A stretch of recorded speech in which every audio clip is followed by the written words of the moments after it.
Finally এখন মন্দির থেকে বেরিয়ে যাচ্ছে, আর এত পরিমাণে রোদ যে রীতিমতো বিরক্ত লাগছে। তবে মন্দিরটা বেশ অনেকটা এরিয়া জুড়ে করেছে, এই যে এখান থেকে শুরু করে একদম চললো এই যে পুরো এরিয়া। তো জাস্ট তাকানো যাচ্ছে না, এতটাই রোদ। আসলাম, দেখে গেলাম, দীঘা যেতে এসছি। আর অক্ষয় তৃতীয়ার দিন একটা উদ্বোধন হয়েছে, তখন থেকে এখানে এই একটা কারণে, এই মন্দিরের কারণে হোটেলের রেন্ট বেড়ে গেছে। যেটা 1000 টাকা 1200 টাকা ছিল, সেটা এখন 2500 টাকা 3000 টাকা এরকম রেন্ট হয়েছে।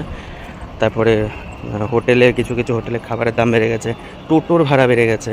যেটুকু জায়গায় আগে 10 টাকা যাওয়া যেত সেটা এখন 20 টাকা, কারোর কাছে 30 টাকা। কোনো কোনো জায়গায় তো রিজার্ভ ছাড়া যাচ্ছেই না।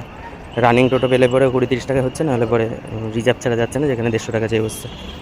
এরকম হচ্ছে পরিস্থিতি এখানকার। আর এখানকার লোকাল লোকদের কাছে যতটা শোনা গেল যে যেহেতু মন্দির হয়েছে সেই কারণে রেন্টটা এতটা বেশি। তো এখন মোটামুটি এইটার রেশ 2-4 বছর তো থাকবেই। আর এত পরিমাণে লোক এসছে, হোটেলে জায়গা নেই।